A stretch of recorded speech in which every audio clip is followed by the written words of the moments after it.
228 क्या कह रहा है, log x to the base 4, इसके बेस में है 3 और इसके बेस में है 2।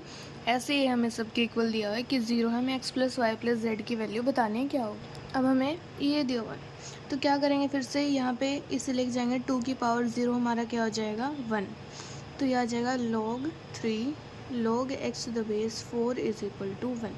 अब ये 1 3 की पावर में जाएगा, ये हो जाएगा log x to the base 4 is equal to 3। यहाँ से फिर x की वैल्यू आएगी 4 क्यूब, जो कि हमारा होगा 64। ठीक है जी। ऐसे हम y और z की वैल्यू निकालेंगे, क्या हो जाएगी log 4 log y to the base 2 is equal to 3 to the power 0 is 1। इधर से log y to the base 2 की वैल्यू हमारे पास हो जाएगी 4 to the power 1, तो यहाँ से y की वैल्यू आ जाएगी 2 to the power 4 which is 16। ठीक है जी। अब यहाँ से निकालेंगे log 2, ये आ जाएगा log z to the base 3 is equal to 4 to the power 0 हमारा होगा 1, तो ये आ जाएगा log z to the base 3 हमारा होगा 2 to the power 1 which is 2, तो z की वैल्यू आ जाएगी 3 स्क्वायर विच इज़ 9। तो x plus y plus z पूछा है, 64 प्लस 16 प्लस 9, ये हमारा आ जाएगा 89। ठीक है जी। क्वेश्चन 229 क्या कह रहा है, if x is a positive number different from 1 such that log x to the base a log x to the base b and log x to the base c are in AP, then हमें बताना है कि कौन सा हमारा true बोला है। log x to the base a log x to the base b और log x to the base c हमारे क्या AP में होने के लिए हमारे पास ये कंडीशन है 2b is equal to a plus c होना चाहिए। अब फिर से वही बेस चेंज फॉर्मूला लगाएंगे, तो 2 ln x by ln b is equal to ln x by ln a plus ln x by ln c। अब हमारा क्या हो जाएगा, ये ln x हमारा क्या हो जाएगा, कैंसिल हो जाएगा। तो अब हमारे पास आ जाएगा 2 divided by ln b is equal to ln a, यहाँ पे एलसीएम लेंगे, plus ln c divided by ln a into ln c। m plus n log n क्या हो जाएगा ln a c by ln a into ln c। ठीक है जी। अब क्या हो जाएगा, हम इसको ln c divided by ln a c को इधर ले आते हैं और यहाँ पे ln b by ln a कर लेते हैं। यहाँ से क्या बनेगा 2 log c to the base a c is equal to log b to the base a बन जाएगा। अब ये 2c की पावर में जाएगा तो यहाँ बन जाएगा c स्क्वायर, और ये क्या आ जाएगा c स्क्वायर हमारा किसके इक्वल आएगा ए सी की power log b to the base a, तो ऑप्शन ए हमारा करेक्ट आंसर हो जाएगा। क्वेश्चन 230 ये कह रहा है, given that log 5 to the base 10 हमें 0.70 दिया हुआ है, log 3 टू द बेस 10 हमें 0.48 दिया हुआ है, हम इसकी वैल्यू बतानी है correct up to 2 places of decimal, 2 decimal places तक हमें इसकी वैल्यू बतानी है क्या होगी log 8 टू द बेस 30।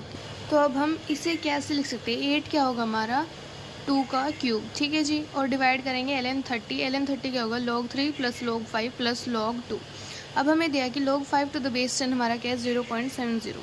अब इसे क्या करेंगे log 2 की वैल्यू निकालने के लिए 2 से मल्टीप्लाई और 2 से डिवाइड, तो ये आ जाएगा।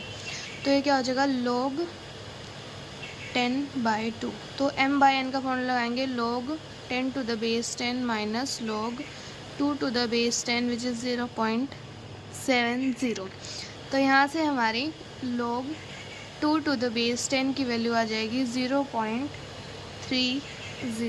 तो ये हमने मेथड इसलिए यूज़ किया है क्योंकि यहाँ पे वैसे तो हमें पता है कि log 2 टू द बेस 10 की वैल्यू हमारे क्या होती है 0.30।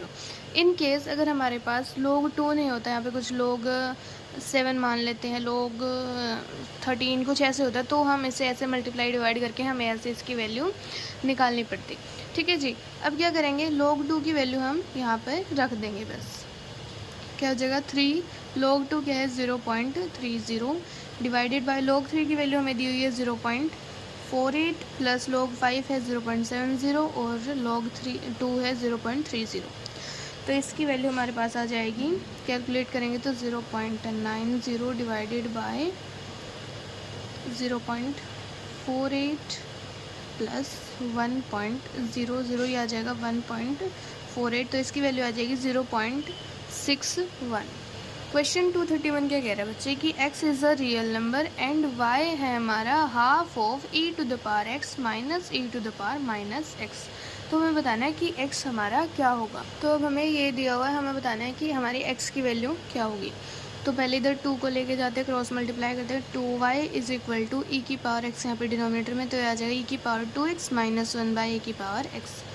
तो इसे लेफ्ट हैंड साइड लेके जाएंगे तो 2 ई की power x into y is equal to e to the power 2x minus 1। तो इसे यहाँ पे लेके जाएंगे तो आ जाएगा e की power 2x minus 2y e की power x is equal to 1। अब देखिए अगर हम दोनों तरफ वाई स्क्वायर को ऐड करते हैं तो ये हमारा क्या बन जाएगा, e की पावर x माइनस वाई का होल स्क्वायर।